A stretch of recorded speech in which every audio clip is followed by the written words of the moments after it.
छत्तीसगढ़ की दरअसल आपको बताते चले कि छत्तीसगढ़ के मुंगेली में आज जिला स्तरीय आवास मेले का आयोजन किया गया है, जहां पर छोटी बच्चियों को नवदुर्गा स्वरूप में पूजा कर भोजन कराया गया है, जिसके बाद कई परिवारों को उनके घर की चाबी सौंपी गई है।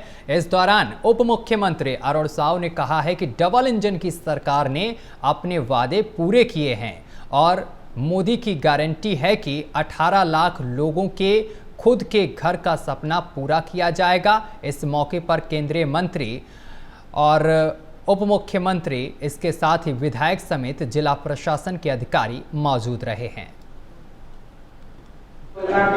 आज मुंगेली में जिला स्तरीय आवास मेले का आयोजन हुआ है। स्वीकृति पत्र सौंपे गए हैं।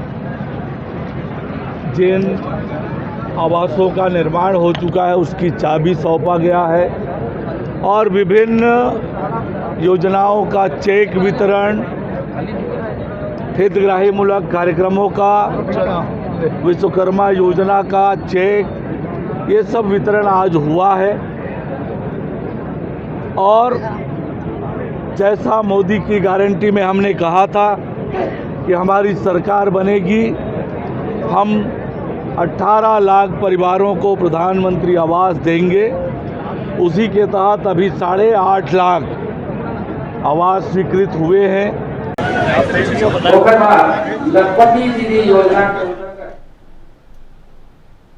वहीं मुंगेली नगर पालिका के अध्यक्ष की कुर्सी को लेकर चल रही खींचतान मामले ने तूल पकड़ना शुरू कर दिया है। पूर्व अध्यक्ष बताते चले कि संतू लाल सोनकर को हाई कोर्ट से राहत मिलने के बाद यह सवाल उठना खड़ा हो गया है कि क्या वे फिर से अध्यक्ष बनेंगे या फिर हेमेंद्र गोस्वामी अपनी कुर्सी पर बरकरार रहेंगे। दूसरी ओर हेमेंद्र गोस्वामी ने कहा है कि वे निर्वाचित जनप्रतिनिधि हैं और उनकी नियुक्ति शासन के आदेश से हुई थी।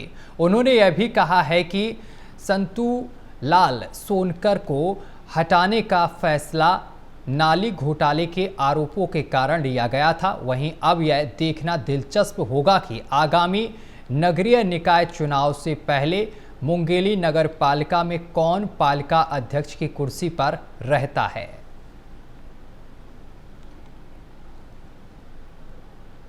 हाई कोर्ट द्वारा जो अभी फैसला है वो मेरे लिए महत्वपूर्ण है। महत्वपूर्ण इसलिए है कि उसमें मेरे ऊपर अभी आरोप लगा था कि जो 13,000 का नगर पालिका में गबन हुआ है उसमें मेरा संलिप्तता है, लेकिन माननीय न्यायालय के आदेश द्वारा सिद्ध हो गया है कि उसमें मेरे किसी प्रकार संलिप्तता नहीं है और मुझे गलत ढंग से फंसा गया है। राज्य शासन भी गलत ढंग से निर्णय लेके मेरे को पद से हटाया है। मतलब 13,18,000 की जो भी लमसम भुगतान है उसमें नगर पालिका से चेक कटा और चेक मतलब उनके नाम से कटा, खाता ठेकेदार के नाम से। इसी में किसी प्रकार का नगद भुगतान नहीं हुआ, यानी नगर पालिका के खाता से ठेकेदार के खाता में गया है। कोर्ट से आपको जो राहत मिला है उसमें आप आगामी अभी वर्तमान में क्या आप अध्यक्ष पद के लिए, जो कोर्ट में आदेश निकला है उसमें आदेश जब आदेश हुआ तो दूसरे दिन मतलब न्यूज वाले लोग या पेपर में आया कि ये अध्यक्ष पद में पुनः बैठेंगे करके। मैं अपने विचार से, अपने मन से मैं किसी को नहीं बोलूँगा कि मैं अध्यक्ष पद में बैठा हूँ करके। और उसके न्यूज वाले लोग या पेपर वाले लोग क्या समझे। सम्मानीय पत्रकार साथीगण यहाँ पर मुझसे ये जो सवाल पूछ रहे हैं, मेरे मन में भी ये बात आया था कि कल मैंने किसी वेब न्यूज़ के माध्यम से जानकारी हुआ कि संतू लाल सोनकर जी को पुनः अध्यक्ष बना दिया गया है। ऐसा मेरे को न्यूज़ के माध्यम से जानकारी हुई।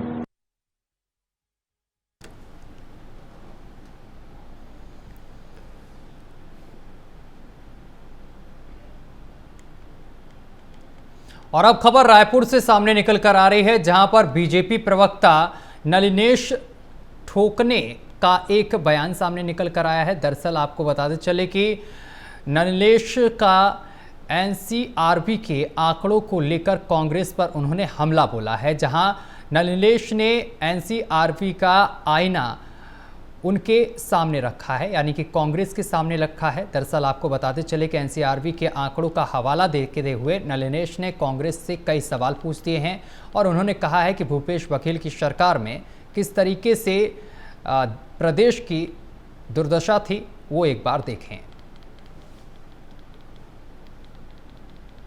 भूपेश बघेल जी की सरकार की क्या दशा दिशा रही है।